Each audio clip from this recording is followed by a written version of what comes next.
পাকিস্তান ভেঙে বেলুচিস্তানের স্বাধীনতার ঘোষণা ও 11ই আগস্ট স্বাধীনতা দিবস উদযাপন। বিশ্ব স্বীকৃতির আন্তর্জাতিক ডাক দিল রিপাবলিক অব বেলুচিস্তান।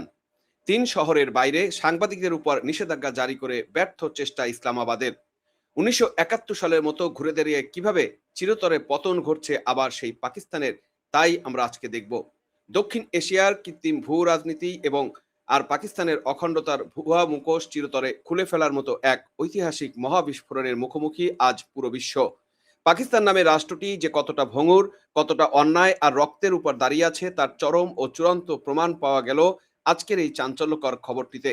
পাকিস্তান থেকে পুরোপুরি বিচ্ছিন্ন হওয়ার আনুষ্ঠানিক দাবির পর রিপাবলিক অফ বেলুচিস্তান 11ই আগস্টকে তাদের জাতীয় স্বাধীনতা দিবস ঘোষণা করেছেন এবং বিশ্বজুড়ে ওই দিনটি পালনের আহ্বান জানিয়েছেন। বেলুচ মুক্তি সংগ্রামের অন্যতম প্রধান নেতা মীর ইয়ার বেলুচ এক ঐতিহাসিক বিবৃতিতে জানিয়েছেন, সমগ্র বেলুচ জাতি মানুষ তাদের ঘরবাড়ি, এলাকা, বাজার, দোকানপাট, শিক্ষা প্রতিষ্ঠান এবং প্রতিটি পাবলিক প্লেসে এখন থেকে একটি স্বাধীন ও সার্বভৌমত্ব বেলুচিস্তানের জাতীয় পতাকা উত্তোলন করবেন। আর এই ঐতিহাসিক ঘোষণার মুখোমুখি দাঁড়িয়ে পাকিস্তান সরকার কি করছে জানেন? সত্য ধামাচাপা দিতে, বেলুচিস্তান ও কাশ্মীর থেকে তাদের পায়ের তলার মাটি যে সরে গিয়েছে তা বিশ্ববাসীর চোখ থেকে লুকাতে তারা বিদেশি গণমাধ্যমের উপর জারি করেছে চরম আমলাতান্ত্রিক নিষেধাজ্ঞা। রাজধানী ইসলামাবাদ, লাহোর এবং করাচির বাইরে যে কোনো বিদেশি সাংবাদিকের সংবাদ সংগ্রহের উপর বাধ্যতামূলক নো অবজেকশন সার্টিফিকেট বা এনওসি এবং নিবন্ধের সরকারি শিকল পরিয়ে দেওয়া হয়েছে। ঠিক 1971 সালে বাংলাদেশে যখন পাকিস্তানি বর্বর বাহিনী গণহত্যা এবং দমন নিপীড়ন করেছিল, তখনও তৎকালীন সামরিক জান্তা একইভাবে বিদেশি সাংবাদিকদের গতিবিধি নিষিদ্ধ করে সত্য গোপন করতে চেয়েছিল। কিন্তু ইতিহাস সাক্ষী, ফৌজি বন্দুক আর মিডিয়া ব্ল্যাকআউট দিয়ে স্বাধীনতাকামী কোনো জাতিকে দাবিয়ে রাখা যায়নি, আর যাবেও না। দর্শক, আজকের ভিডিওতে আমরা আজ ধরে ধরে ব্যবচ্ছেদ করব কিভাবে বালুচিস্তানের 6 কোটি মানুষের এই রক্তক্ষয়ী সংগ্রাম পাকিস্তানের পতনকে ত্বরান্বিত করছে এবং কেন 11ই আগস্ট তারিখটি দক্ষিণ এশিয়ার ভূ রাজনীতিতে এক মহা বিস্ফোরণ ঘটাতে যাচ্ছে। ভিডিওটি শেষ পর্যন্ত দেখুন। আসুন আসল ঐতিহাসিক শিখরে যাওয়া যাক। পাকিস্তান রাষ্ট্র হিসেবে পৃথিবীর বুকে জন্ম নেওয়ার আগেই বেলুচিস্তান তার স্বাধীনতার সূর্য দেখেছিল। সংগঠনটি অফিসিয়াল তথ্য ইতিহাস অনুযায়ী 1947 সালে উপমহাদেশের ব্রিটিশ শাসনের অবসানের সময় ঠিক 11ই আগস্ট 1947 বেলুচিস্তান প্রথম তাদের পূর্ণাঙ্গ স্বাধীনতা ঘোষণা করেছিল। এই ঘোষণার খবর কিন্তু সেদিন গোপন ছিল না। তদানীন্তন আন্তর্জাতিক গণমাধ্যম দ্য নিউ ইয়র্ক টাইমস এবং অল ইন্ডিয়া রেডিও সহ বিশ্বের প্রধান মিডিয়ায় বেলুচিস্তানের এই সার্বভৌম স্বাধীনতার খবর এর কয়েক মাস পরই 1948 সালে মার্চ মাসে পাঞ্জাবি শোষক সামরিক বাহিনী বেলুচিস্তান ভূখণ্ডের অবৈধ এবং বলপূর্বক সামরিক অভিযান চালিয়ে তাকে গিলে খায় এবং পাকিস্তানের অন্তর্ভুক্ত করতে বাধ্য করে। আজ দীর্ঘ 8 দশক পরে বেলুচ জাতি তাদের সেই ঐতিহাসিক ভুল শোষণের ইতিহাসকে মুছে ফেলে আবার নিজেদের মূল ধারায় ফিরিয়ে এনেছে। তারা স্পষ্ট জানিয়ে দিয়েছে তারা নিজেদেরকে একটি স্বাধীন এবং সার্বভৌমত্ব রিপাবলিক অব বেলুচিস্তান হিসেবে গণ্য করে এবং তাদের 6 কোটি বেলুচ জনগণ আত্মনিয়ন্ত্রণের অধিকারের জন্য বিশ্বমঞ্চ প্রতিষ্ঠার সিদ্ধান্ত নিয়েছে। মীর ইয়ার বালুচ পরিষ্কার বলেছেন যে এই 11ই আগস্ট পালনের মূল উদ্দেশ্য হলো বা লক্ষ্য হলো পরবর্তী প্রজন্মের হৃদয়ে স্বাধীনতার সেই অবিনশ্বর চেতনা পৌঁছে দেওয়া। পাকিস্তান যেখানে 14ই আগস্ট তথাকথিত স্বাধীনতা পালন করে, তার ঠিক 3 দিন আগেই বেলুচ জাতি স্বাধীনতা ঘোষণা করেছে। যে রাষ্ট্র তাদের উপর শোষণ চালিয়েছে সেই পাকিস্তানের অংশ তারা কোনোদিনই ছিল না আর কোনোদিন থাকবে না বলে ঘোষণা দিয়েছে। দর্শক, এই খবরগুলো কিন্তু বিশ্ব মিডিয়াগুলো ফলাও করে প্রচার করেছে। নিউজ 18 মিডিয়া যেটা বলেছে, বালুচিস্তান ডিক্লার্স 11ই August independence day, 6 global recognition after Pakistan breakaway claim. এবং আপনারা যদি দেখেন যে ফার্স্ট পোস্টও কিন্তু তাদের এইটা নিয়ে একটা রিপোর্ট করেছে, সেখানে তারা স্পষ্ট বলছে ইন্ডিপেন্ডেন্ট বালুচিস্তান কলস গোস ভাইরাল অন সোশ্যাল মিডিয়া।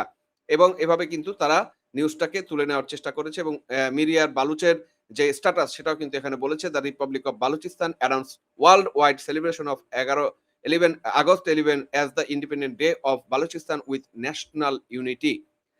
3রা আগস্টে তিনি এই স্ট্যাটাসটা দিয়েছেন এবং যেটা পৃথিবীব্যাপী একটি আলোড়ন সৃষ্টি করেছে এবং সাথে সাথে তারা কিন্তু তাদের সেই পতাকাও কিন্তু শো করেছে। এবং এর পরিপ্রেক্ষিতেই আপনি যদি খেয়াল করেন তাহলে দেখবেন পাকিস্তানের প্রধান 3টি শহরের বাইরে সংবাদ সংগ্রহে বিদেশি গণমাধ্যমের উপর বিধিনিষেধ, যেটা এই যে ৭১ যুদ্ধের সময় যেভাবে এই বাংলাদেশ থেকে খবর সংগ্রহের ব্যাপারে নিষেধাজ্ঞা জারি করেছিল, সেই একই কায়দায় কিন্তু তারা সেটা করেছে। সেখানে বলছে পাকিস্তানের ৩ শহর ইসলামাবাদ, লাহোর এবং করাচির বাইরে, মানে এই ৩ টা শহর তাদের দখলে আছে। পাকিস্তানি বাহিনীর মোটামুটি সম্পূর্ণ দখলে আছে। বাইরে সংবাদ সংগ্রহে বিদেশি গণমাধ্যমের সাংবাদিকদের আগে থেকে সরকারি অনুমতি নিতে হবে। গত সোমবার পাকিস্তান তথ্য মন্ত্রণালয়ের আন্তর্জাতিক গণমাধ্যমের প্রতিনিধি একটি বার্তা এই নতুন নির্দেশনা পাঠায়। এছাড়া দেশটিতে কার্যত আন্তর্জাতিক গণমাধ্যমের সাংবাদিকদের বাধ্যতামূলকভাবে সরকারের কাছে নিবন্ধন করতে বলা হয়েছে। বৃহস্পতিবার ৬ আগস্ট বার্তা সংস্থা এফপির প্রতিবেদনে বলা হয়, পাকিস্তান সরকারের এমন নির্দেশনায় দেশটির মানবাধিকার এবং গণমাধ্যম সংগঠনগুলো উদ্বেগ প্রকাশ করেছে। তাদের শঙ্কা, এই সিদ্ধান্ত সংবাদ মাধ্যমের স্বাধীনতার উপর নতুন করে হুমকি তৈরি করবে। মন্ত্রণালয় প্রকাশিত নির্দেশিকা বলা হয়েছে, আন্তর্জাতিক গণমাধ্যমে কর্মরত সব সাংবাদিক, এমনকি ফ্রিল্যান্সার সাংবাদিকদের সরকারের এক্সটার্নাল মিডিয়া উইংয়ে নিবন্ধন করতে হবে। দেখেন কতটা কঠোরভাবে সাংবাদিকদের নিয়ন্ত্রণ করার জন্য এই পাকিস্তানের জালিম সরকার যারা বরাবরই তার নাগরিকদের উপরে জুলুম করে থাকে, সেই জালিম সরকার কতটা ন্যাক্কারজনকভাবে সাংবাদিকদেরও, মিডিয়া কর্মীদেরও এই পাকিস্তানের ভিজিটের ব্যাপারে বিধিনিষেধ আরোপ করেছে, কারণ তারা আসলে সত্যটা বিশ্ববাসীকে জানতে দিতে চায় না। রিপাবলিক অব বেলুচিস্তান এর প্রকাশ করা রাজনৈতিক বিবৃতিটির দিকে আমরা যদি একটু তাকাই, তারা বিশ্ব সম্প্রদায়ের সামনে এমন কিছু কঠিন সত্য তুলে ধরেছেন যা আন্তর্জাতিক মহলের চোখে খুলে দেওয়ার জন্য যথেষ্ট। বিবৃতিতে সুনির্দিষ্ট তথ্য দিয়ে বলা হয়েছে, ১৯৪৭ সালে ভারতীয় উপমহাদেশের এই নীতিহীন ও বিকৃত দেশভাগ পুরো দক্ষিণ এশিয়ার অঞ্চলে দীর্ঘস্থায়ী সংঘাত, অস্থিতিশীলতা এবং অর্থনৈতিক সংকট এবং সন্ত্রাসবাদের জন্ম দিয়েছিল। আর এই সমস্ত রক্তপাতের মূল কেন্দ্রে বসে আছে পাকিস্তান রাষ্ট্রটির অপনীতি। তাদের একের পর এক ঐতিহাসিক সত্য তুলে ধরা হয়েছে, যেটা হচ্ছে ১৯৪৭ সালে বেলুচিস্তান সামরিক আক্রমণ, নিজেদের স্বাধীনতার দাবিকে বুলেট ও বুট দিয়ে পিষে মারা। ২, ১৯৭১ সালে পুরো পাকিস্তান বাংলাদেশের গণহত্যা, বাঙালি জাতির উপর যে নজিরবিহীন গণহত্যা এবং নারী নির্যাতন ও সংঘাত সৃষ্টি করেছিল এই পাকিস্তান বাহিনী, তা ইতিহাসের সবচেয়ে কালো অধ্যায়। ৩, জর্ডানে ফিলিস্তিনের উপর অভিযান, যেটাকে ব্ল্যাক সেপ্টেম্বর বলা হয়, যেখানে তৎকালীন জিয়াউল হকের নেতৃত্বাধীন পাকিস্তান সেনা সদস্যরা ফিলিস্তিনিদের উপর নৃশংস হামলা চালিয়েছিল। ৪, সোভিয়েত আফগান যুদ্ধ এবং বিশ্ব সন্ত্রাসবাদ, আফগানিস্তানকে ধ্বংস করে তালেবানি এবং বিশ্ব সন্ত্রাসবাদের প্রজনন কেন্দ্র পরিণত করা। এবং ৫ নম্বর যেটা বলা হয়েছে, ১৯৯৮ সালে চাগাই জেলায় পারমাণবিক বোমা পরীক্ষা। বেলুচদের নিজেদের মাতৃভূমি চাগাইয়ের মাটিকে বিষাক্ত করে পারমাণবিক বোমা বিস্ফোরণ ঘটিয়ে এই অঞ্চলেরকে স্থায়ী পারমাণবিক ঝুঁকির মুখে ঠেলে দেওয়া। ৬, যুক্তরাষ্ট্র 9/11 যে পরবর্তী ডাবল গেম, একদিকে আমেরিকার থেকে ডলার নেওয়া, অন্যদিকে আন্তর্জাতিক সন্ত্রাসবাদীদের আশ্রয় এবং প্রশ্রয় দেওয়া।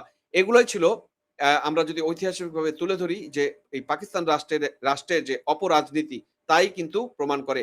রিপাবলিক অব বেলুচিস্তান সরাসরি জানিয়েছে, পাকিস্তান তার বর্তমান ভৌগোলিক এবং রাজনৈতিক রূপে টিকে থাকার পর্যন্ত দক্ষিণ এশিয়া কিংবা সারা বিশ্বে কোনোদিনই স্থায়ী শান্তি, স্থিতিশীলতা এবং সমৃদ্ধি ও উন্নয়ন অর্জিত হতে পারে না। এ কথাটা আমরা বরাবরই দর্শক আপনাদেরকে বলি, যে পাকিস্তান নামক এই রাষ্ট্রটা যতদিন টিকে থাকবে বিশ্বে, ততদিন সন্ত্রাসবাদ ধ্বংস হবে না, নির্মূল হবে না এবং বিশ্বে কোনো শান্তি আসবে না। আজকে বেলুচরাও কিন্তু সেই একই কথাই। তাই বিশ্ববাসীকে সিদ্ধান্ত নিতে হবে, তারা কি একটি সন্ত্রাসী ও চরমপন্থী রাষ্ট্র কাঠামোকে সমর্থন করবে, নাকি ৬ কোটি বেলুচ মানুষের একটি স্বাধীন ও শান্তিপূর্ণ গণতান্ত্রিক রাষ্ট্রকে স্বীকৃতি দিবে। এখন আসুন দেখা যাক এই স্বাধীনতা বিরোধী দাবির মুখে ইসলামাবাদ সরকারের অবস্থাটা আরো কি দাঁড়িয়েছে, সেটাও আমি কিছুটা আপনাদেরকে বললাম। আরো বিস্তারিত যদি আমরা বলি এই খবরের পরিপ্রেক্ষিতে, সেটা হচ্ছে যে এই ৬ আগস্ট বার্তা সংস্থা এফপি প্রকাশিত এক চাঞ্চল্যকর প্রতিবেদন উন্মোচিত হয়েছে পাকিস্তান সরকারের চরম আতঙ্কের চিত্র। পাকিস্তানের তথ্য মন্ত্রণালয় আন্তর্জাতিক সাংবাদিকদের হোয়াটসঅ্যাপ তথ্য বার্তা গ্রুপে একটি নির্দেশিকা পাঠিয়েছে, যার নাম দেওয়া হয়েছে ফরেন মিডিয়া ফ্যাসিলিটেশন গাইডলাইন্স ২০২৬। এই নির্দেশিকা অনুযায়ী আন্তর্জাতিক সব সাংবাদিক এবং ফ্রিল্যান্সারদের সরকারের এক্সটার্নাল মিডিয়া উইংয়ে করতে হবে। সবচেয়ে বিপজ্জনক নিয়ম হলো ইসলামাবাদ, লাহোর, করাচি এই মাত্র ৩টি শহরের বাইরে কোথাও সংবাদ সংগ্রহ করতে হলে সাংবাদিকদের কয়েক সপ্তাহ আগে থেকে সরকারের কাছে আবেদন করে নো অবজেকশন সার্টিফিকেট বা এনওসি নিতে হবে। চিন্তা করুন আপনারা, ২৫ কোটি মানুষের একটা দেশে যখন বেলুচিস্তান স্বাধীনতা ঘোষণা করেছে, পাকিস্তান শাসিত কাশ্মীরে একের পর এক গণবিক্ষোভ ও নির্বাচন কেন্দ্রিক আন্দোলন ছড়িয়ে পড়েছে, ঠিক তখনই বিদেশি মিডিয়া যাতে ইসলামাবাদ ও লাহোরের বাইরে যেতে না পারে, তার জন্য এই আমলাতান্ত্রিক তালা ঝুলিয়ে দেওয়া হয়েছে। পাকিস্তানের মানবাধিকার কমিশন HRCP অত্যন্ত কড়া ভাষায় এই সিদ্ধান্তের প্রতিবাদ জানিয়ে বলেছে, সহজ করার নামে সরকার সাংবাদিকতার উপর আমলাতান্ত্রিক প্রতিষ্ঠান নিয়ন্ত্রণ করেছে এবং জনস্বার্থ সংশ্লিষ্ট স্বাধীন তথ্য প্রকাশের পথ পুরোপুরি বন্ধ করে দিয়েছে। কিন্তু কেন এই এনওসি ড্রামা? কারণ ইসলামাবাদ খুব ভালো করে জানে, বিদেশি সাংবাদিকরা যদি আজ কোয়েটা, গোয়াদর বা মুজাফফরবাদে পা রাখেন, তবে তারা দেখতে পাবেন কিভাবে পাকিস্তানের ফৌজি সরকারের পায়ের তলার মাটি ইতিমধ্যেই সরে গিয়েছে। মিডিয়াকে সত্য বলতে না দেওয়া, আন্তর্জাতিক সাংবাদিকদের মুখ বন্ধ করা এবং নিজেদের অন্যায় ঢাকতে আইন তৈরি করে, এগুলো কোনো শক্তিশালী রাষ্ট্রের লক্ষণ নয়। এগুলো হলো একটি ভঙ্গুর, ব্যর্থ এবং ধ্বংসের দোরগোড়ায় দাঁড়ানো একটি সরকারের চূড়ান্ত দেউলিয়ত্বের লক্ষণ। 1971 সালে যখন বাংলাদেশে পাকিস্তানি শাসক চক্র গণহত্যার তাণ্ডব চালিয়েছিল, তখনও তারা ঢাকায় অবস্থানরত সব আন্তর্জাতিক সংবাদ মাধ্যম প্রতিনিধিদের হোটেল ইন্টারকন্টিনেন্টালে বন্দী করে দেশ থেকে বের করে দিয়েছিল। সাইমন ড্রয়িং এর মতো সাহসী সাংবাদিকরা জীবন বাজি রেখে সত্য বিশ্বমঞ্চে পৌঁছে দিয়েছিলেন। সেদিনও পাকিস্তানি জান্তা ভেবেছিল তথ্য চেপে রাখলেই বুঝি স্বাধীনতাকামী বাঙালিদের দাবিয়ে রাখা যাবে, কিন্তু ইতিহাস কাউকে ক্ষমা করে না। 1971 সালে বাংলাদেশে ঘটেছিল, 2026 সালে এসে ঠিক একই চিত্রনাট্যের পুনরাবৃত্তি ঘটছে বেলুচিস্তান ও কাশ্মীরে। আজকের স্বাধীন বিশ্লেষকদের কাছে এটি দিনের আলোর মতো স্পষ্ট, যেগুলো হচ্ছে: 1 নাম্বার, মিডিয়া ব্ল্যাকআউট দিয়ে কোনো ভূখণ্ডকে অস্ত্রের জোর দিয়ে অনির্দিষ্টকাল ধরে দখল করে রাখা যায় না।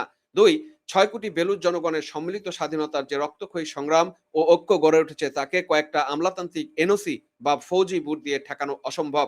3 নম্বর, পাকিস্তান সরকারের এই চরম আতঙ্কই প্রমাণ করে বেলুচিস্তান ও আজাদ কাশ্মীর আজ কার্যত তাদের হাত থেকে ছুটে গিয়েছে। এটা কেবল সময়ের অপেক্ষা, যখন দক্ষিণ এশিয়ার মানচিত্র আবারও একটি স্বাধীন সার্বভৌমত্ব রাষ্ট্রের পতন ও নতুন এক স্বাধীন রাষ্ট্রের জন্ম বিশ্বের চোখে দৃশ্যমান হবে। দর্শক, এই যে আলোচনা, সার্বিক আলোচনায় আপনারা কি মনে করছেন? রিপাবলিক অব বেলুচিস্তানের এই 11ই আগস্ট স্বাধীনতা দিবসের ডাক এবং বিশ্ব স্বীকৃতির দাবির সাথে আপনার কি সহমত?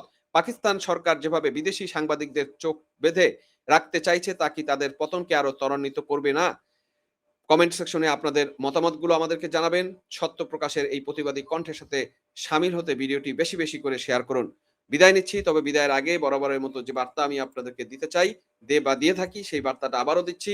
আপনার ঘরে যদি শিশু সন্তান থেকে, বিশেষ করে মেয়ে শিশু সন্তান, আপনার ঘরে যদি টিনেজার ছেলে মেয়ে থাকে এবং মুরব্বী বয়স্ক থাকে, তাদেরকে বিএনপি, জামাত, এনসিপি জঙ্গিদের হাত থেকে নিরাপদ রাখুন এবং সাবধানে রাখুন।